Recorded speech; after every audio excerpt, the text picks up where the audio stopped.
આજરોજ સવારના 8:30 વાગે વિદ્યાનગર પોલીસ સ્ટેશનમાં જાણ થયેલ કે બાકરોલ ગામે આવેલ ગોયા તળાવ ખાતે મર્ડરનો બનાવ બનેલ છે, જેથી વિદ્યાનગરના પીઆઈ ડી.આર. ગોહિલ તેમના સ્ટાફ સાથે બનાવવાળી જગ્યાએ જઈ ચેક કરતા મર્ડરની હકીકત જણાઈ આવતા આ બાબતે અમોને તથા એલસીબીને અને અન્ય ટીમોને જાણ કરતા બનાવવાળી જગ્યાએ જઈ વેરીફાઈ કરતા આ મર્ડરનો બનાવ બનેલો હોવાની હકીકત જણાવેલ।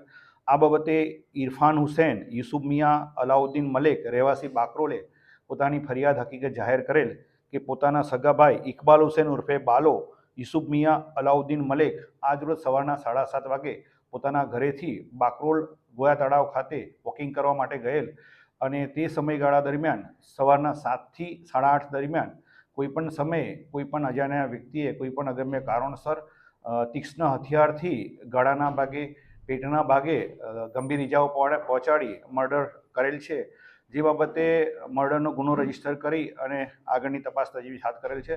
ગુનો અનડિટેક હોય ગુનાની ગંભીરતા સમજી એલસીબીની ટીમ વિદ્યાનગર પોલીસની અલગ અલગ ટીમો બનાવી આ ગુનાનો મોટિવ જાણી અને આ ગુનો ડિટેક્ટ કરવા માટે પૂરતા પ્રયત્નો હાથ ધરેલ છે।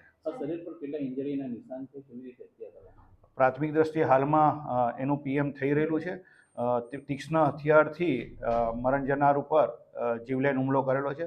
ગળાના ભાગે પેટના ભાગે તેમજ બોડીના અન્ય પાર્ટ ઉપર તીક્ષ્ણ હથિયારથી ઈજા કરેલ હોવાના પ્રાથમિક દ્રષ્ટિએ જણાવેલ છે। આ બાબતે વિગતવારનું પેનલ ડૉક્ટરથી કૃષ્ણ જનરલ હોસ્પિટલની અંદર પીએમ કરવામાં આવનાર છે, જેથી આ બાબતે વધુ વિગતો ત્યારબાદ જણાઈ આવશે। અત્યારની ઘટના કઈ જગ્યાએ બની અંદાજે કેટલા વાગે?